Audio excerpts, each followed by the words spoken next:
Salam alaikum wa rahmatullah. Merci pour la pression mise déjà d'entrée, merci beaucoup. Et donc, c'est clair que c'est un défi extraordinaire de parler de Nour el-Mohammadi. Ça n'a pas du tout été simple. Le premier défi, c'est déjà de se centrer, par où commencer. Et donc, commençons par la base, hein, en termes islamiques, le Coran. Et donc, coraniquement, quelles sont les assises de cette notion de lumière? Et qu'est-ce que la lumière dans le Coran? Eh bien, on le sait très bien, la lumière ultime, la lumière des lumières, coraniquement parlant, c'est Dieu, évidemment en référence au fameux verset de la lumière, le verset 24 donc de la sourate 24, le verset 35 de la sourate 24, qui nous dit Bismillahir Rahmanir Rahim, Allahu nourus samawati wal ard, Dieu est la lumière des cieux et de la terre, Mathalu nourihi kamishkatin fiha misbahun, sa lumière est semblable à une niche où se trouve une lampe. المصباح في زجاجة الزجاجة كأنها كوكب دري. La lampe est dans un récipient de verre et qui celui-ci ressemble à un astre de grand éclat. يوقد من شجرة مباركة زيتونة لا شرقية ولا غربية. Son combustible vient d'un arbre béni, un olivier qui n'est ni d'Orient ni d'Occident. يكاد زيتها يضيء ولو لم تمسسه نار, dont l'huile semble éclairer sans même que le feu la touche. نور على نور, lumière sur lumière. يهدي الله لنوره من يشاء, Dieu guide vers sa lumière qui il veut. ويضرب الله الأمثال للناس والله بكل شيء عليم. Dieu propose aux hommes des paraboles et Dieu est omniscient. Et donc, ce verset pose déjà les bases. Dieu est la lumière des cieux et de la terre.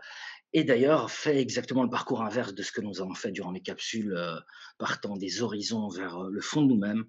Ici, euh, en partant de la lumière qui est dans une niche où se trouve une lampe qui est dans un récipient qui ressemble à un astre dont le combustible vient d'un arbre. C'est un peu ce parcours, on va peut-être le voir après, on va peut-être entrer dans le détail, mais voilà, des horizons vers le fond de nous-mêmes. Alors, on va aussi évoquer un deuxième verset très important qui, lui, établit justement le Nour al-Muhammadi.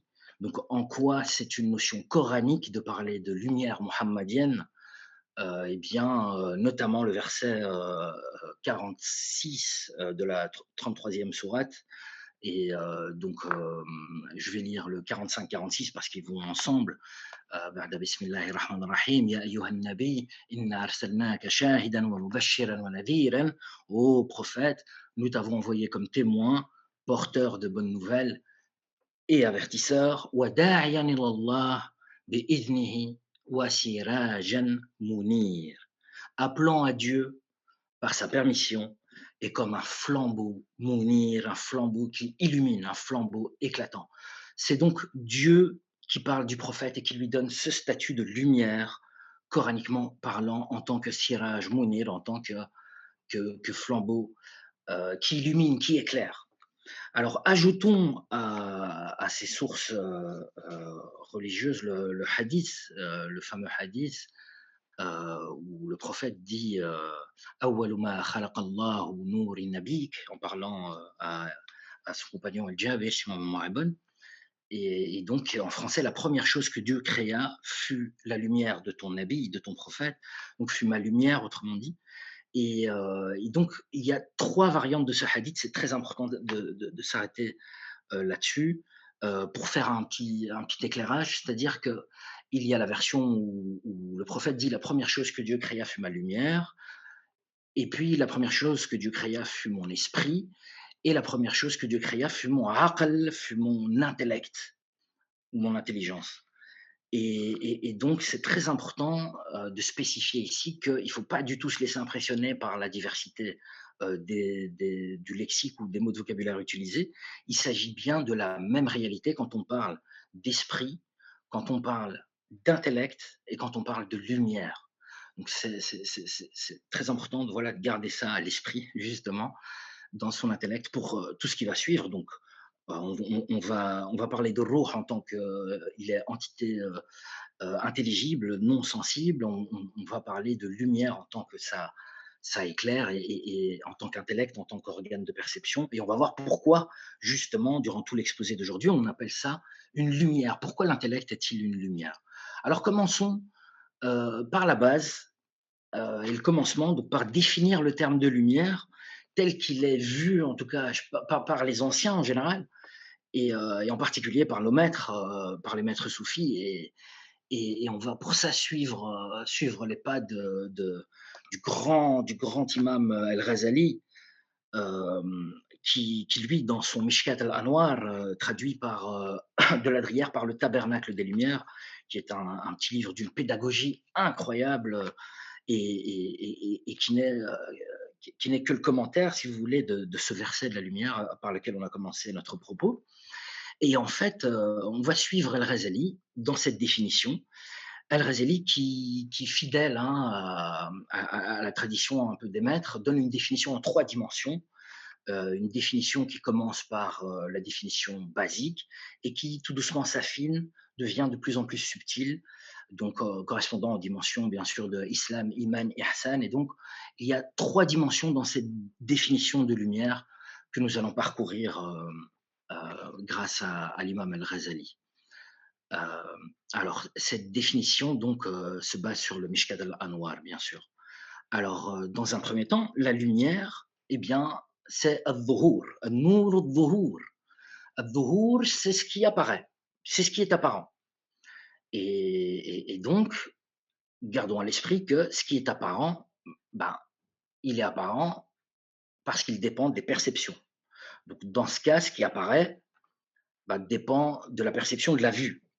Donc, ça dépend de la vue. Al-dhuhur dépend de la perception, en particulier de la perception qui est la vue. Et donc, il y a 3 catégories de choses. Il y a les choses obscures, les objets obscurs, qui ne sont pas visibles par eux-mêmes. Bon, on pense au trou noir par excellence. Il y a les choses qui sont visibles par elles-mêmes, mais qui ne rendent pas visibles les autres choses. Et il y a les objets qui sont visibles par eux-mêmes et qui rendent visibles les autres. Donc tous les luminaires et dont le soleil, par excellence, représente vraiment, voilà, ce qui est visible par lui-même et qui rend visible, les autres. Et c'est donc ces dernières choses qu'on va qualifier de lumière.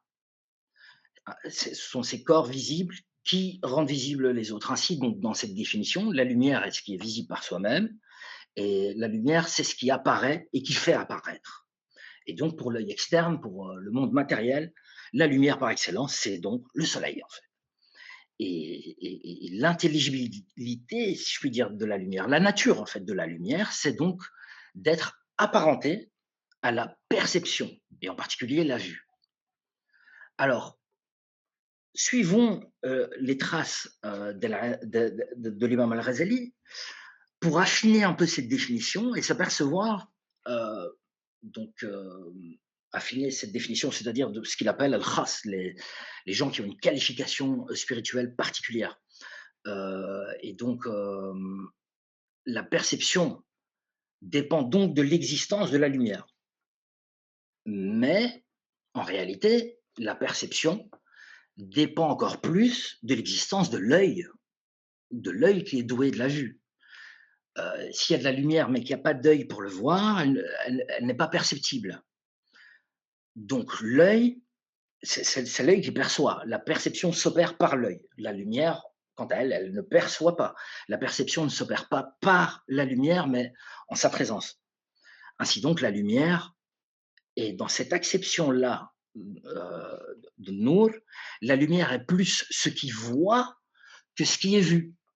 Et donc, c'est l'œil qui mérite plus la dénomination de lumière, parce qu'il est sujet de la vision et non pas objet de la vision. D'ailleurs, ça a été évoqué par Sébastien et Raphaël Laguerre dans la capsule sur la cosmologie, où il a été évoqué justement que pour les anciens, la lumière, c'était l'œil. Et donc, voilà, revenons à notre propos. On est toujours ici en présence de al-basar, hein, de l'œil externe, donc de l'œil, de l'organe matériel. Cet œil-là, cette lumière de la vision externe, donc poursuit Al-Ghazali, a des imperfections que Al-Ghazali va dénombrer au nombre de 7 imperfections de cette lumière de la vision externe. L'œil voit les autres, mais ne se voit pas lui-même. Il ne peut pas voir ce qui est loin, il ne peut pas voir ce qu'il y a derrière un voile, il ne voit que l'extérieur des choses, il ne voit pas l'intérieur des choses, l'œil. Et donc, l'œil aussi, voit certains êtres, mais ne peut pas tous les percevoir.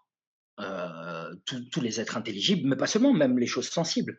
L'œil ne peut pas percevoir un son, un goût, une sensation de chaleur ou de froideur. L'œil ne peut pas le percevoir. L'œil voit ce qui est limité, mais ne peut absolument pas voir ce qui est illimité, ne peut pas le percevoir. Et l'œil se trompe souvent. La dernière imperfection de l'œil, c'est qu'il peut se tromper, il peut percevoir quelque chose de grand, petit, quelque chose de loin, proche, quelque chose de mouvant, immobile, etc. etc. Et c'est là qu'on en arrive tout doucement à la troisième acception, qui est celle de l'élite spirituelle.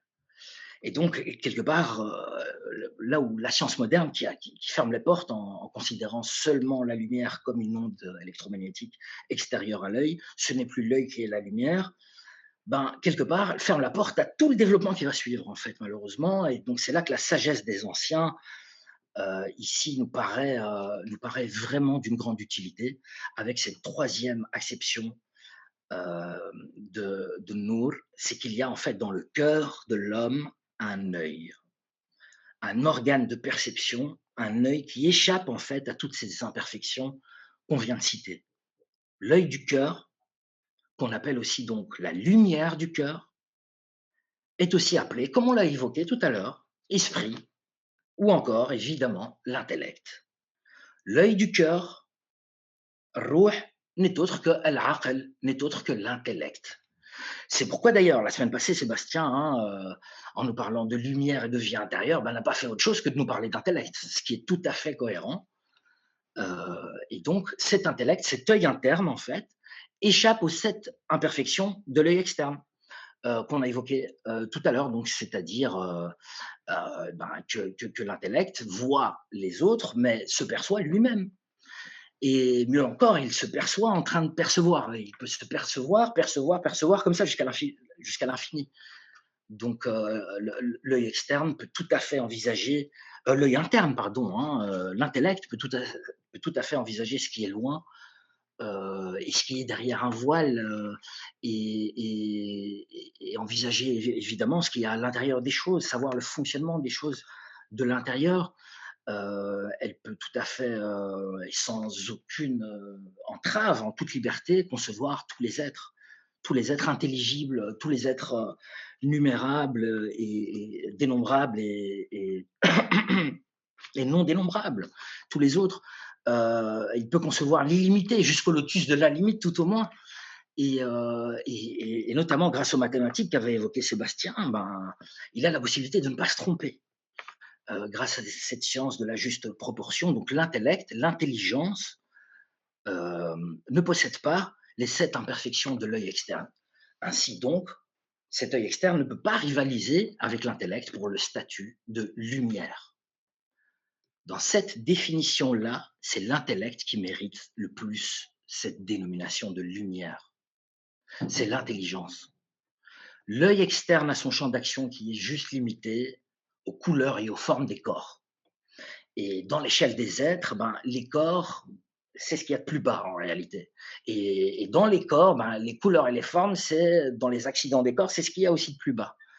L'œil externe n'est donc en vérité qu'un petit informateur pour l'œil interne qui est l'intellect. Il est, pour citer El Razali, au service de son ministère le moins précieux, qui est celui des couleurs et des formes. L'intellect est donc le seul digne à être appelé lumière. Et alors, l'intellect, qu'est-ce qui le meut en fait? Qu'est-ce qui le stimule? Qu'est-ce qui le fait passer d'une vision en puissance à une vision en acte? Eh bien, tous les anciens sont unanimes. euh, la Sophia, la sagesse. La sagesse. Et donc, évidemment, la sagesse, c'est aussi les livres révélés pour les religions révélées, et en particulier dans la tradition islamique, la sagesse par excellence, la sagesse la plus magnifique, c'est évidemment le Verbe de Dieu, le Coran. Et donc, le Coran est pour l'intellect dans le monde intelligible ce que le soleil est pour l'œil externe dans le monde sensible. Autrement dit, le Coran est pour l'intellect dans le monde intelligible, dans le malakout, ce que le soleil est pour l'œil externe dans le mulk. Et donc, c'est par la lumière coranique que l'intelligence perçoit et que s'actualise la vision. Euh, D'ailleurs, le Coran le confirme, hein, sourate 64, verset 8. Bismillahir Rahmanir Rahim. Fa'aminu billahi wa rasulihi wa nouri alladhi anzalna. Wallahu bima ta'maluna khabir. Croyez en Dieu, croyez donc en Dieu et en son messager, ainsi qu'en la lumière que nous avons fait descendre. Et Dieu est parfaitement connaisseur de ce que vous faites. Euh, nous avons aussi cet établissement dans le Coran, dans la 4e sourate, Surat An-Nisa, verset 174.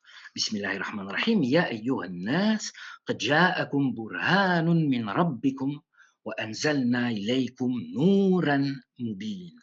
Ô gens, certes une preuve évidente vous est venue de la part de votre Seigneur, et nous avons fait descendre vers vous une lumière éclatante. Le Coran, donc verbe de Dieu, c'est donc le soleil pour l'œil de l'intelligence. C'est considéré même coraniquement, le Coran parle de lui-même comme d'une lumière. Donc récapitulons, 3 définitions, hein, de la plus basique à la plus subtile. Premièrement, la lumière, c'est ce qui est perceptible et c'est ce qui fait percevoir. Dans l'acception un peu plus intuitive, ben, c'est ce qui voit plus que ce qui est vu. Et alors, pour un spirituel, eh bien, c'est l'œil du cœur qui échappe aux imperfections de l'œil externe. Et donc cet œil du cœur qui n'est autre que Ar-Ruh, Al-Aql, An-Nur, et donc qu'on appelle aussi l'intellect ou l'intelligence, l'esprit et la lumière, dont le Coran joue le rôle de soleil. Ainsi donc, ce verset de la lumière, hein, on l'avait dit, allez, je l'avais évoqué vite fait, c'est un peu un parcours de l'extérieur vers l'intérieur ou de l'intérieur vers l'extérieur, peu importe la direction, et donc, et un parcours lumineux. Parce qu'en réalité, si tout ce qui est perceptible et qui fait percevoir mérite le nom de lumière, eh bien, l'intellect n'est pas la seule faculté de nature lumineuse dont nous disposons. Elle est certes éclatante, mais elle n'est pas la seule entité lumineuse, ce n'est pas le seul Nour min al-Anwar ou le seul Ruh min al-Arwah. Et donc, on va parler de Ruh en tant qu'entité intelligible, hein, on l'avait dit, on va parler de Arwah, on va parler de lumière et d'entité lumineuse. Et en fait, c'est de facultés en fait, de nature lumineuse que nous disposons. On en a plusieurs qui correspondent justement à chaque symbole de ce verset de la lumière. Et donc, il y a des degrés, si je puis dire, auxquels ce verset de la lumière fait référence. En tout cas, dans la lecture d'El Ghazali, toujours dans son Mishkat al-Anwar, on continue à se laisser guider par lui en constatant qu'en fait, on a tous, et c'est présent même chez les animaux, une faculté sensible, un ruh al-hassas, ce qu'on appelle le ruh al-hassas ou nour al-hassas, qui recueille ce qu'apportent les 5 sens. Et donc, ces lumières sortent par des orifices, que sont les yeux, les oreilles, le nez. Et donc, le symbole qui lui correspond le mieux dans le monde matériel, eh bien, c'est le al-mishkat, la niche, donc, qui est pleine d'orifices pour laisser passer donc la lumière. Et ensuite, après ceci, vient donc la faculté imaginative qui a une importance capitale, évidemment. Donc, le ruh al-khayali, le nour al-khayali, fixe en fait les données des sens, les conserve, les garde en mémoire. Donc, toute l'imagerie mentale qu'on a, c'est cette faculté qui entre en jeu et donc et présente ces images qu'elle a conservées à la faculté intellectuelle, au ruh al-aqli, donc qui est au-dessus d'elle. Et alors, ce qu'elle a de particulier, la faculté imaginative, c'est qu'à la base, elle est opaque. Elle est opaque et il faut la polir, en fait, il faut la purifier, il faut l'affiner. Et donc cette propriété, dans le monde sensible, ne se rend compte que dans le verre, zujaja.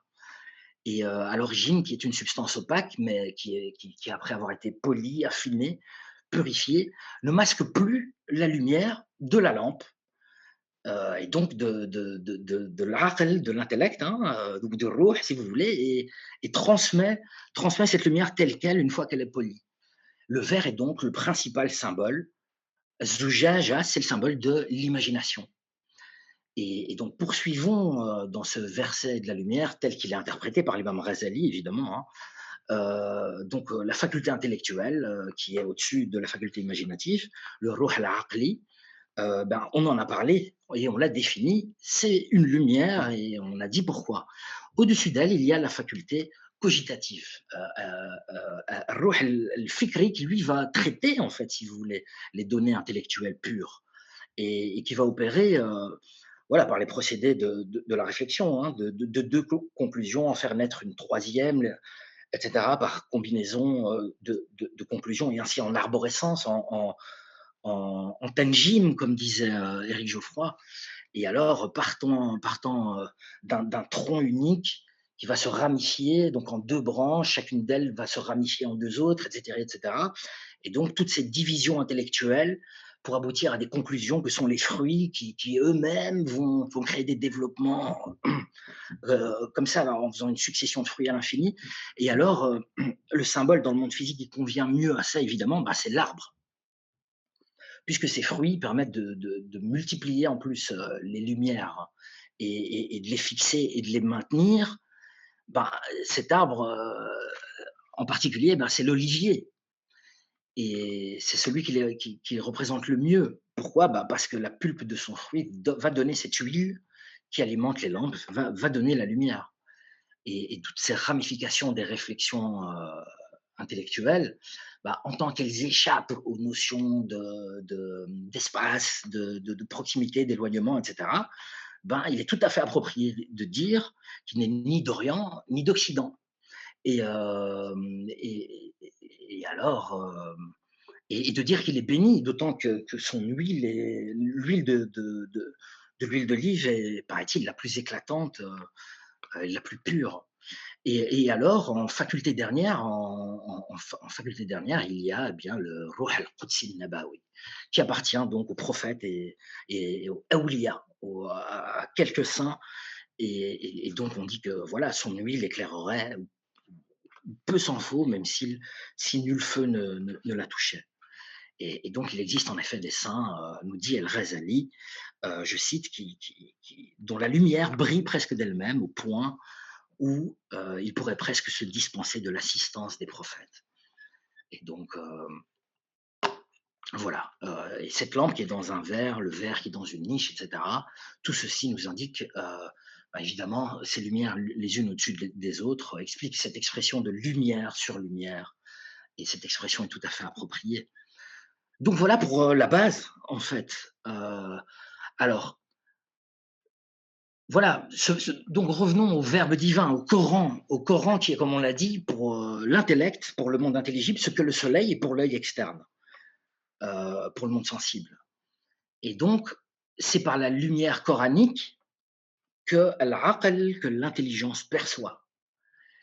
Et donc, par qui se manifestent sur les créatures les lumières des connaissances que constitue le Coran?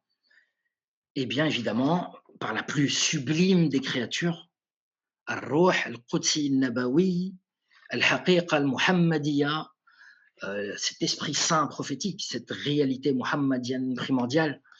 En langage vicénin, on parlera de première émanée, depuis l'impératif qui procède du amr, de l'impératif divin.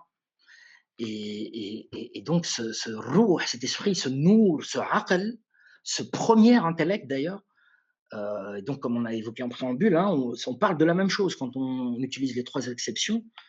Eh bien, c'est la lumière. Il est lumière. En tant qu'il est intellect, il est lumière. Puisqu'on a déjà défini l'intellect comme étant lumière. Donc, lumière mohammadienne. Il est ce siraj munir, ce flambeau qui illumine auquel le verset 33-46 fait allusion.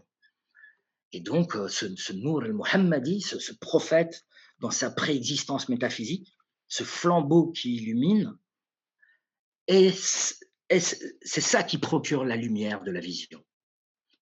Il est, comme dit Ibn Arabi, si ma mémoire est bonne, la face de Dieu qui est tournée vers le monde terrestre. Il est cette lumière donc, dont l'huile est telle qu'elle éclairerait, même si aucun feu ne la touchait. Et si le feu la touche, eh ben, elle devient Nour ala Nour, elle devient lumière sur lumière.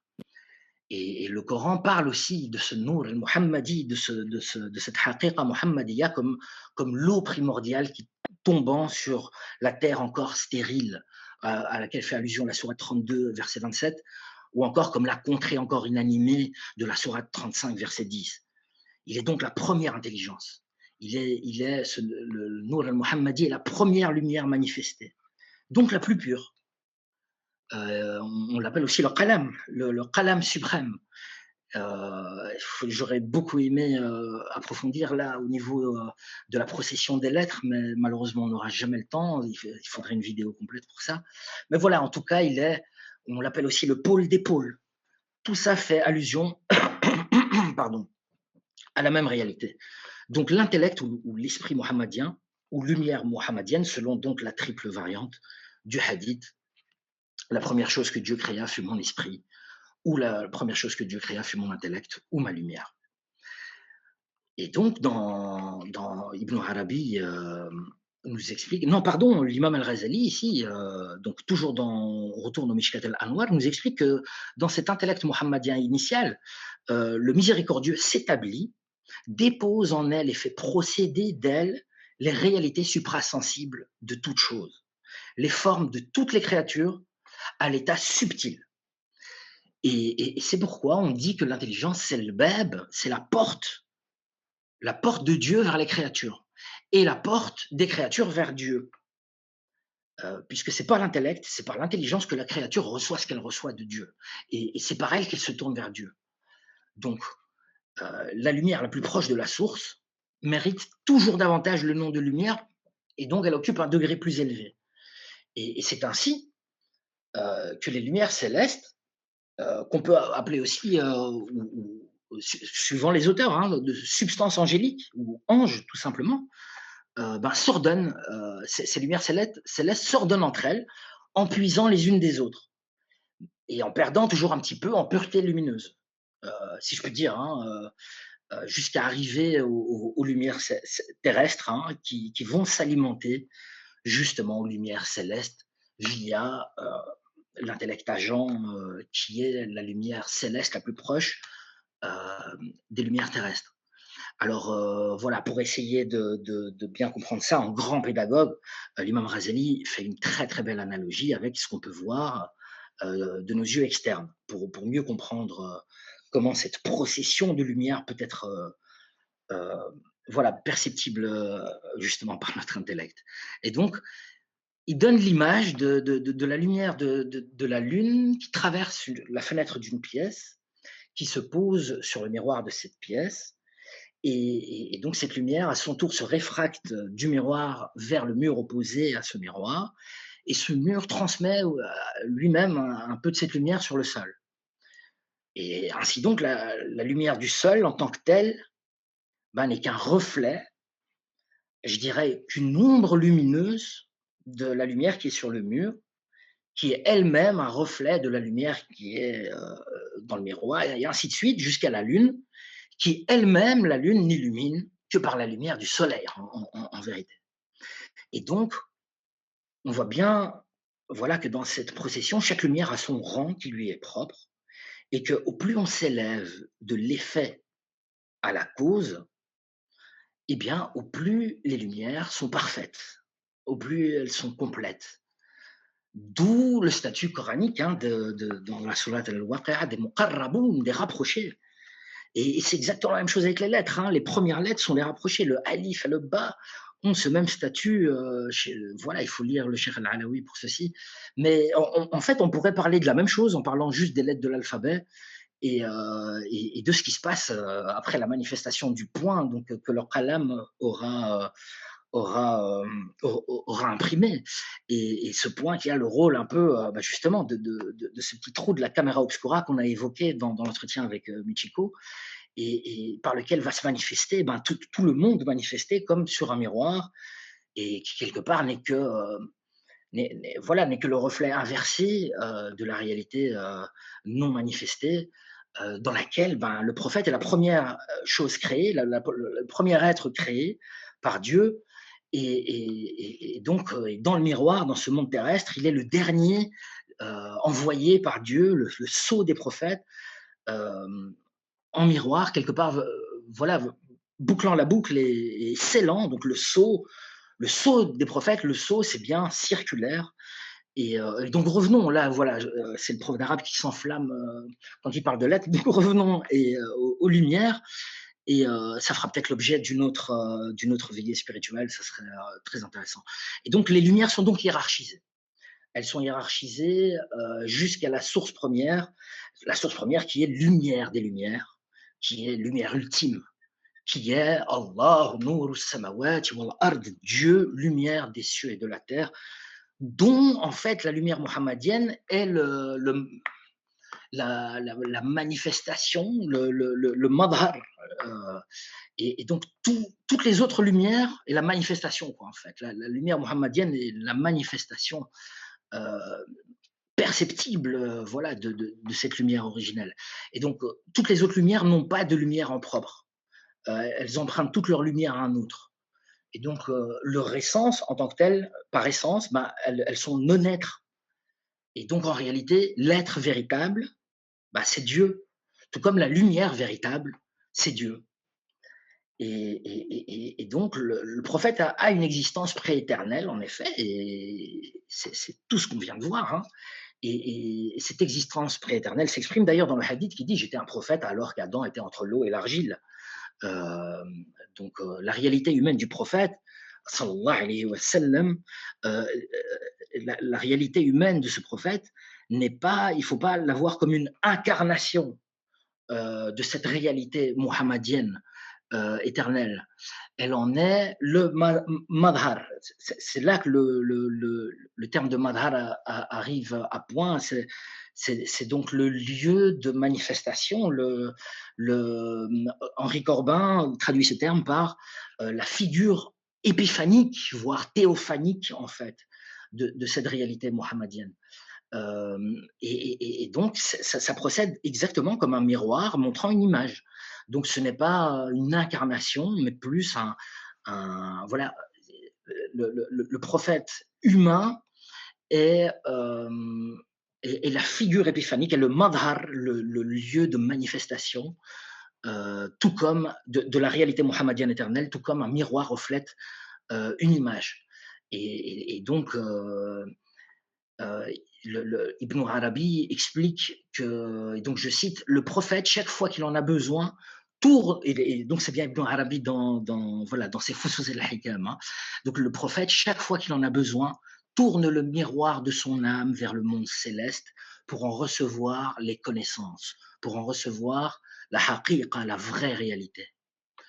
Et donc Ibn Arabi poursuit en disant, ces connaissances sont projetées en lui depuis le Lawh al-Mahfoud, depuis la tablette préservée, depuis donc le monde des essences non manifestées dans le visible. Et c'est dans cette qualité de madhar que le prophète peut dire, celui qui m'a vu a vu Dieu. Voilà, donc le prophète tourne le miroir de son âme et il reçoit la haqiqa, la réalité mohammedienne éternelle, qui est depuis cette tablette préservée du monde des essences, voilà, projetée dans ce madhar.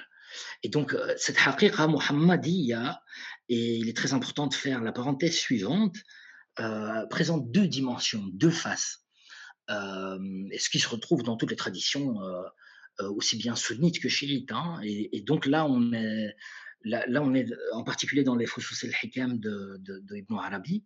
Donc cette haqiqa muhammadiyya a deux dimensions, l'une exotérique et l'une ésotérique. Et donc la dimension exotérique, c'est ce qu'on va appeler, c'est la nubuwa, c'est le cycle de succession des prophètes, c'est la prophétie. Donc ce cycle de succession des prophètes jusqu'au sceau des prophètes.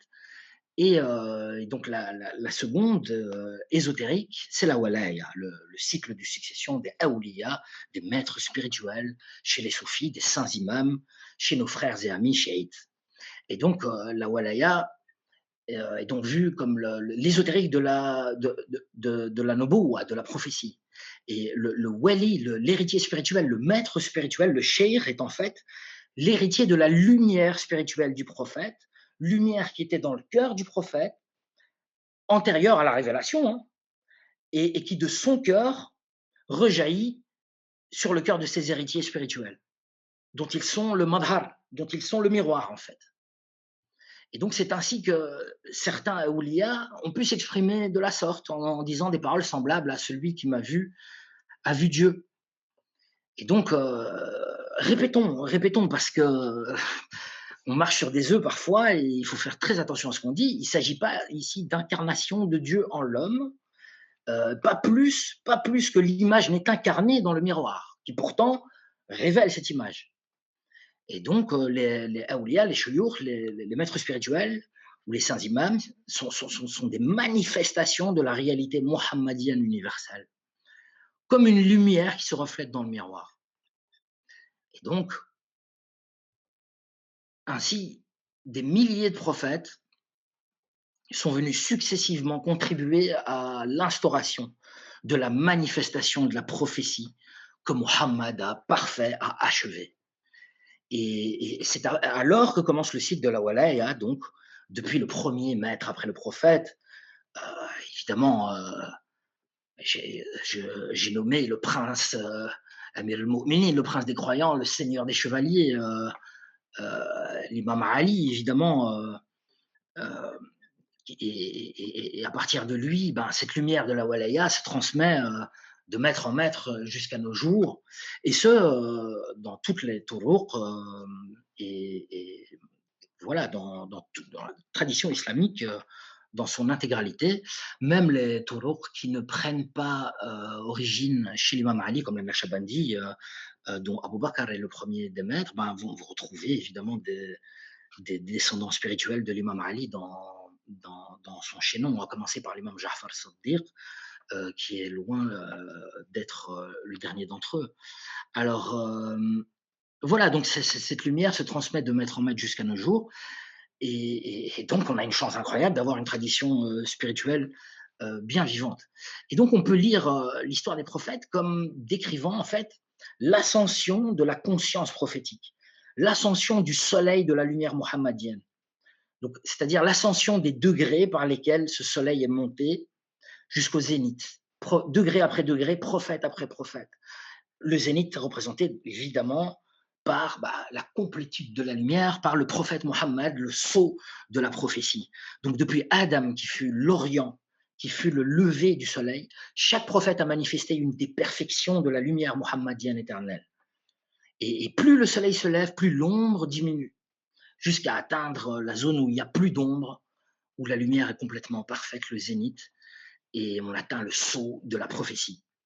Et c'est alors que commence le déclin du soleil, l'entrée progressive dans la nuit de la walaya, dans la nuit de l'ésotérisme, de l'initiation spirituelle de maître à disciple, dans une obscurité de plus en plus dense, et avec toutes les épreuves que ça comporte. Mais passage obligé, passage obligatoire pour arriver au matin de Yawm al-Qiyamah, au matin de la résurrection. Pour ce sujet, n'hésitez pas à vous abreuver à la source de René Guénon. Et alors, poursuivons, en disant donc que l'âme du prophète a donc un rôle de miroir. Et c'est donc sur ce miroir que le Nour al-Muhammadi éternel se manifeste. Ce miroir se manifeste en proportion de la puissance. Ce Nour, cette lumière, pardon, se manifeste dans le miroir en proportion à la puissance de ce miroir. Et en prenant la coloration de ce miroir, prend la coloration de cette lumière, tout comme l'eau prend la coloration du verre qui la contient, ou l'inverse. Donc, c'est-à-dire que s'opère en fait une ce que Corbin va nommer une corporalisation du spirituel. Donc ça mérite la clarté. Donc l'âme du prophète a un rôle de miroir sur lequel va se manifester la lumière mohammedienne éternelle en prenant sa coloration. Et donc va s'opérer une corporalisation du spirituel. L'intellect du prophète, ce Nour Mohammadi, est réfléchi et démultiplié dans le miroir qu'est son âme. Ce Nour Mohammadi est réfléchi et démultiplié dans le miroir qui est son âme, et il va y prendre une apparence réelle en se revêtant de son et de l'être. Et donc de telle sorte que le message devient compréhensible pour la communauté à laquelle il est envoyé. Le Coran, le verbe divin, la haqiqa, la vraie réalité par excellence, prend son apparence exotérique, matérielle si je puis dire, son apparence en tout cas de l'être et de son, comme l'image dans un miroir. Et d'ailleurs, je précise que c'est très très intéressant de voir que le mot harf, qui désigne la lettre, eh bien, la racine harafa, c'est le verbe réfracter la lumière. Et donc, c'est exactement ce qu'on disait, c'est-à-dire ce qui va s'opérer. On peut expliquer tout ça en parlant de la procession des lettres sans aucun problème. Et donc, Laylatul Qadr, c'est un peu ce qu'on vient de décrire. Donc, c'est cette corporalisation du spirituel, c'est ce verbe divin qui prend corps dans la lettre et le son, comme l'image dans un miroir. Et tout cela dans l'âme du prophète. Et donc, c'est donc l'essence du Coran, le verbe de Dieu, la haqiqa, le haq, le réel vrai, qui se corporifie dans les lettres comme une image dans un miroir. Donc, ce n'est pas une incarnation, évidemment. Alors,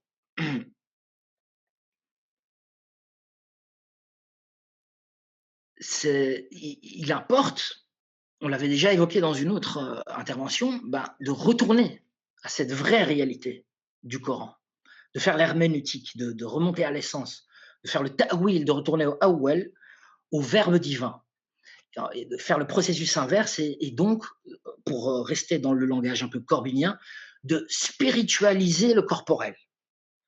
Et donc, ce travail de dématérialisation, c'est le travail du ta'wil, de l'herméneutique, qui essensifie la matière et la lettre pour la ramener à son état spirituel. Il s'agit donc d'un uruj, d'un mi'raj, d'un état ascendant qu'on a déjà évoqué autour du mi'raj, qui est donc le prototype de toute expérience mystique en tant qu'ascension vers la source première, vers le sens spirituel du verbe divin. Il s'agit donc de passer du sensible à l'intelligible, du monde visible au monde du royaume céleste, du mulk au malakut. Le soleil du mulk est le soleil extérieur, et on a déjà vu que le soleil intérieur, c'est le soleil de l'intellect, c'est le Coran et tous les livres révélés pour les autres religions. Le monde du mulk, donc, par rapport au monde du malakut, a ce même rapport que l'écorce par rapport au noyau, que la forme par rapport à l'esprit. C'est en fait, dit Al-Ghazali, je cite, du malakut que descendent les causes des êtres visibles. Le monde visible, comme on l'a vu, c'est l'image dans le miroir par rapport à l'objet reflété. C'est l'effet par rapport à la cause. L'effet correspondant toujours à sa cause d'une certaine façon, l'effet ressemblant à la cause. Fermez les guillemets. Donc, tout comme le reflet lumineux dans le miroir. Et alors là, on va aller s'abreuver à la source qu'est le grand maître marocain Ibn Ajiba, qui nous explique dans son Mi'raj Tashawwuf, il a Haqa'iq al-Tasawwuf, traduit par l'ascension des lumières vers la réalité du soufisme, admirablement traduit par Jean-Louis Michon. C'est un livre extraordinaire, voilà, où il fait la liste, il dresse la liste de tous les états spirituels possibles, etc. En tout cas, voilà, dans ce livre, qui est lui aussi d'une grande pédagogie, il nous explique que l'univers est extrinsèquement, zahiruhu, extrinsèquement le sensible et intrinsèquement l'intelligible. Batinuhu, intrinsèquement l'intelligible. Comparable, écrit-il, à la neige dont l'apparence extérieure est neige, mais dont la réalité intérieure est eau. Et de citer Ashushtari disant: ne regarde pas les contenants, mais plonge dans l'océan des idées. Peut-être me verras-tu. لا تنظر إلى الأواني وخض بحر المعاني لعلك تراني. Ne regarde pas les contenants, mais plonge dans l'océan des idées, peut-être me verras-tu. On a donc une invitation claire à percevoir l'intelligible au-delà du sensible. Et donc ailleurs, Ibn Ajiba toujours ajoute que le monde du Malakout, le monde intelligible de la royauté céleste, est lumière. Et donc ailleurs que d'autres nomment aussi, je fais une petite parenthèse, essence angélique ou ange. Donc le monde intelligible de la royauté céleste est lumière, le monde du Moulk, le royaume sensible, est celui des altérités et des troubles, al-aghyar ou al-akdar. Et donc, autre précision aussi très importante que nous fait Ibn Ajiba à garder à l'esprit dans vos intellects pour tout ce qui va suivre, hein. Alors là, ça va déterminer toute la suite de cette présentation parce que on va arriver vers le sens de tout ça tout doucement. Ibn Ajiba nous dit que, j'ouvre les guillemets encore une fois, le sensible n'a de raison suffisante que dans l'intelligible, et l'intelligible ne se montre que par le sensible. Il ne peut être saisi qu'en se rendant sensible dans les moules existentiels. La manifestation de l'intelligible sans support sensible est une impossibilité. Par ailleurs, le sensible sans l'intelligible est ignorance, obscurité.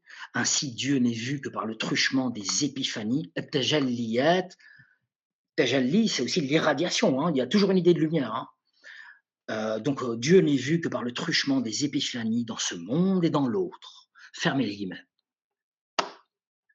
Et donc, pourquoi cette procession lumineuse?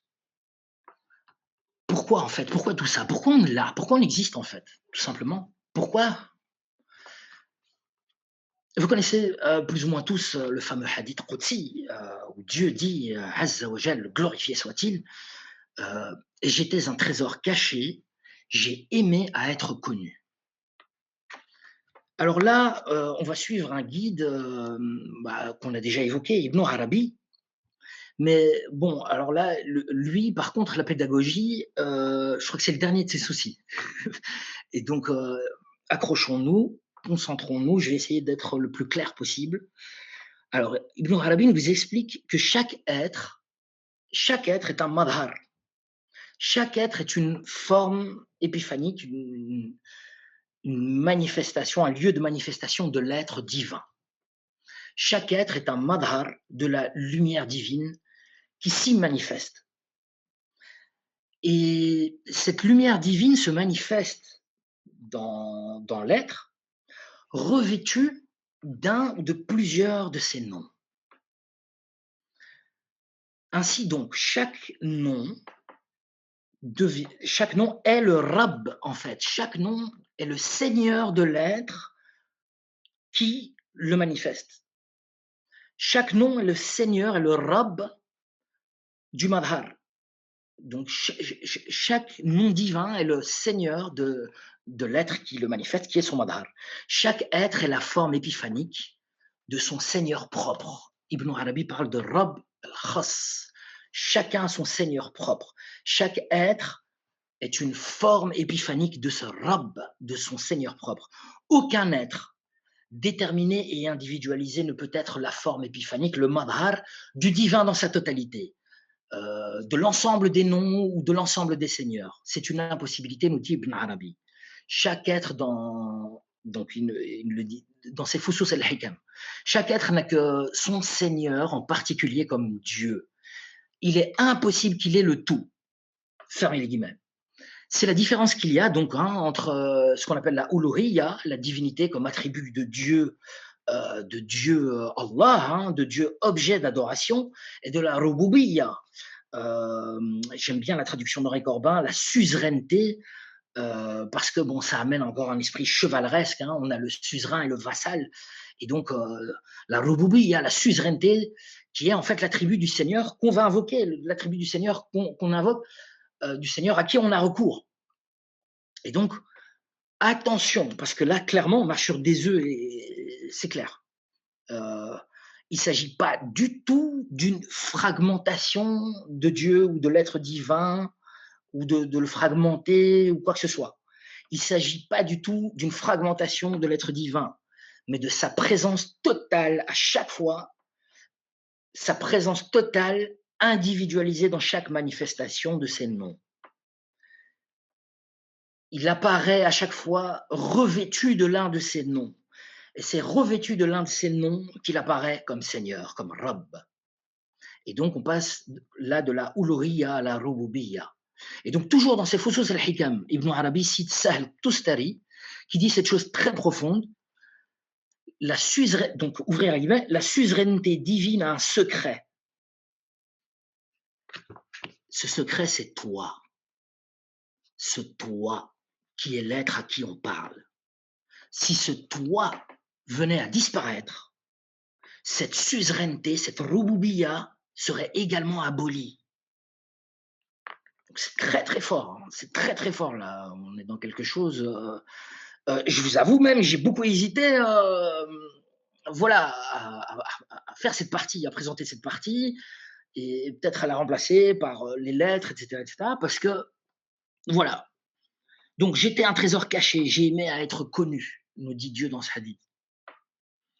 Et donc, ce que nous disent ici les maîtres, c'est que le fait qu'il soit connu dépend de ce toi. Ce qui veut dire que lorsqu'il est connu par toi, ben, il se connaît en toi. Et donc, retournons au Fusus el-Hikam. Ibn Arabi nous explique. Donc, al-Uluhiyya, la divinité désire, aspire à un être dont elle soit le Dieu. Elle aspire à un ma'lou, à un adorant. La Rububiyya, la suzeraineté, recherche, aspire à un être dont elle est le Seigneur. Elle aspire à un marboub, à un vassal. Sinon, l'une et l'autre sont privées de réalité. Fermez les guillemets. Et donc, Henri Corbin commente ceci très joliment en évoquant d'une part une tristesse amoureuse primordiale, des noms divins s'angoissant dans l'attente des êtres qui les nommeront, qui les manifesteront in concreto. Et d'autre part, la compassion de l'être divin pour la tristesse des noms qui nomment son essence mais que personne encore ne nomme. Et qui, dans cette sympathie, cette compassion divine, lâche un divin soupir, un nafas, qui, dit Ibn Arabi, va actualiser la réalité de ce toi, qui est en fait le secret de la rububiyya, de la suzeraineté divine. Par conséquent, il continue, ouvrez la guillemets, c'est à toi qu'est confiée la divinité de ton Seigneur. Et il dépend de toi de te rendre capable de ton Dieu en répondant pour lui. Il y a dialogue entre le Seigneur et son fidèle. Il y a passion de l'un par l'autre. Et donc, bismillah ar-Rahman ar-Rahim, Ya ayyatuha an-nafsul mutma'inna arji'i ila rabbiki radiyatan mardiyya. Ô âme pacifiée, retourne à ton Seigneur, agréante et agréée. Il s'agit d'un agrément réciproque. Dans ce verset, le Seigneur auquel il est demandé à l'âme de retourner, arji'i ila rabbiki, retourne à ton Seigneur, ben c'est son Seigneur, celui dont elle porta le nom et celui qu'elle invoqua, celui auquel elle a eu recours, le Rabb. Parce que Ibn Arabi dit, l'ayant distingué dans l'ensemble, parce qu'elle se reconnut dans l'image qu'elle portait de lui, comme lui-même se connut en elle. Fermez les guillemets. Donc, ordre lui est bien donné de retourner non pas à Dieu en général, hein, qui est le tout, mais à son Seigneur propre. Outrouli jannati, entre dans mon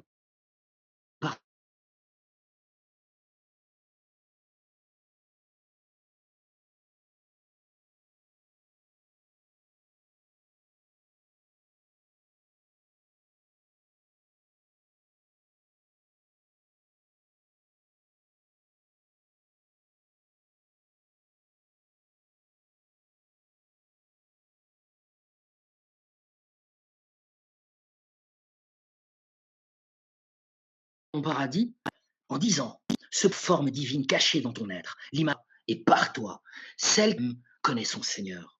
Connaissance différente de celle que tu avais quand tu connaissais ton Seigneur par la connaissance que tu avais de toi-même.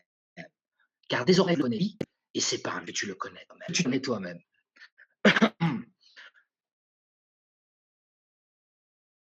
Alors, il y a du cheikh, illustre le cheikh al-Alawi, donc le cheikh Adda Ben Tounes, qui est son héritier, qui exprime ceci, à mon sens, dans un poème que j'ai eu la chance de traduire, qui est le poème Ya Sa'il an haqq al-haqiqa fil hawa, où le cheikh Adda Ben Tounes exprime ceci de la sorte. Toi qui m'interroges sur l'authenticité de la réalité du grand amour divin, le vrai provient de toi et il est en ton sein, sur tout ton être complètement déployé. Tu es l'étendue, tu es le trône divin, et sache que tu es le divin siège aussi. Rien du tout en dehors de toi ne le contient au moment où le vrai se ploie, qu'il se replie. Médite donc que Dieu t'apporte son appui sur le verset divin qui dit, où que ce soit, que tu tournes ton visage, est-ce que tu vois autre chose qui peut te contenir en lui? Et donc, maintenant, on peut se poser la question de comment se manifeste cet amour. Ça veut dire quoi aimer Dieu en fait? Comment aimer un Dieu qu'on ne verrait pas, alors qu'il nous est enjoint de l'adorer comme si on le voyait? Et donc, pour Ibn Arabi, il faut ce dont on a parlé, le madhar. Il faut un madhar, il faut un lieu épiphanique, si je puis dire, un lieu qui manifeste. Et pour Ibn Arabi, c'est l'imagination, c'est ce ruh al-khayali, c'est l'imagination active ou l'imagination créatrice qui réalise cette mise en sympathie de l'invisible et du visible, du spirituel et du physique. C'est par l'imagination active qu'il est possible, en fait, autrement dit, puisqu'il faut un madhar, allons au but. Ibn Arabi nous explique que c'est par l'imagination active qu'il est possible d'aimer un être du monde sensible dans lequel on aime la manifestation de l'aimer divin. Car alors, à ce moment, on spiritualise cet être, ce madhar, en l'élevant de sa forme sensible jusqu'à son image incorruptible, en le revêtant d'une beauté supérieure à celle qui était la sienne, et en l'investissant d'une présence telle qu'il ne peut la perdre ni s'en absenter, et qu'ainsi, le spirituel ne cesse jamais d'être avec l'aimé. Et Ibn Arabi ajoute que sans cette union imaginatrice, sans cette ittisal fil khayal, qui transfigure l'image de l'aimé du monde sensible en image théophanique en fait, et permanente et divine, eh bien Ibn Arabi ajoute que sans cette union imaginatrice, sans cette ittisal fil khayal, toute union physique n'est que cause ou symptôme d'égarement mental. En revanche, la pure contemplation imaginative peut atteindre une telle intensité, dit-il, une telle délicatesse et une suavité que toute présence matérielle, sensible, charnelle, la ferait retomber au-dessous d'elle-même. Et donc, effectivement, on peut se rappeler de Majnoun ou Leïla, où Majnoun a peur de voir Leïla, de voir la présence matérielle de Leïla, de peur qu'elle ne le prive de l'autre présence qui lui semble plus délicate, plus subtile pour sa contemplation imaginative. Parce que la Leïla de son imagination lui paraît plus suave, plus belle que la Leïla réelle et physique.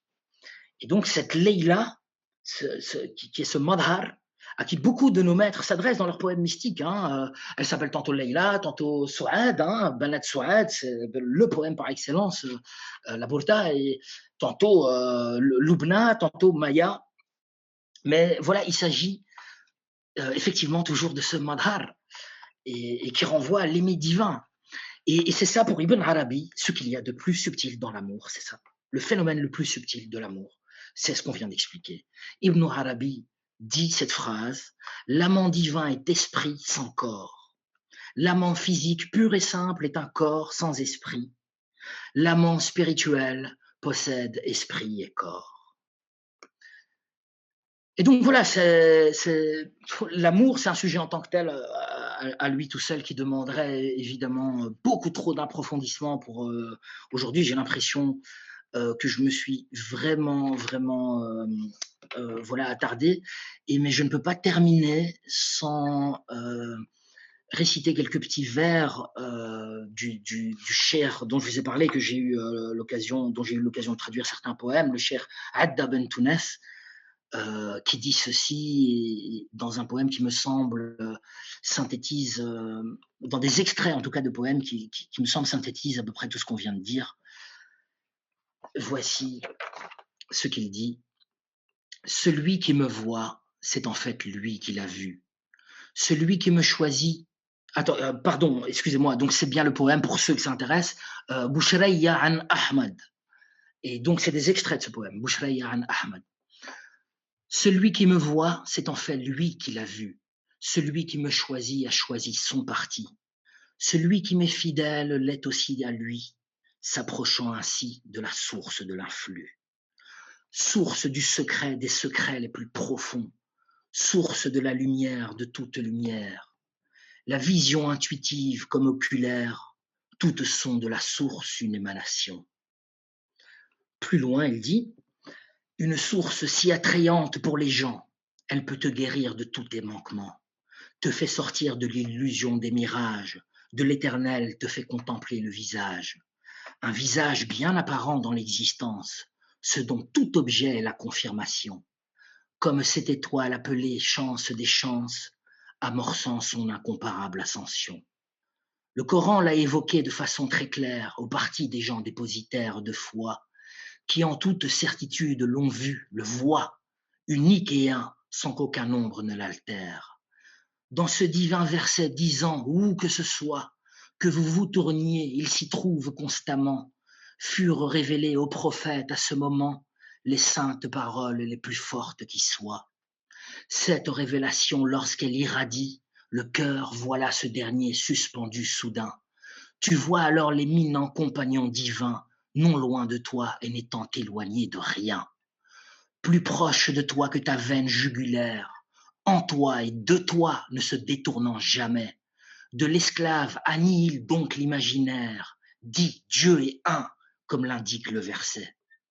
Et encore plus loin, la totalité du monde est, à l'origine, abolie, résorbée, par essence effacée, n'apparaissant que par la lumière divine et semblable à une ombre étendue et tirée. Ces traces ne se voient que par l'éclat de Dieu. Sans lui, tu n'en aurais aucune vision. Personne ne peut ignorer son sens profond, sauf celui qui devant lui se montre oublieux. Au niveau du lotus du point plus élevé, il a irradié par sa grande splendeur, a donc atteint son ultime souhait, mon cœur, et son regard n'a aucunement dévié. Mon aimé m'a troublé et fait perdre la tête au moment où ma boisson fut purifiée. J'ai accédé par lui à l'objet de ma quête. Grâce à lui, je suis devenu unifié. Voilà pour conclure ce propos. Merci beaucoup.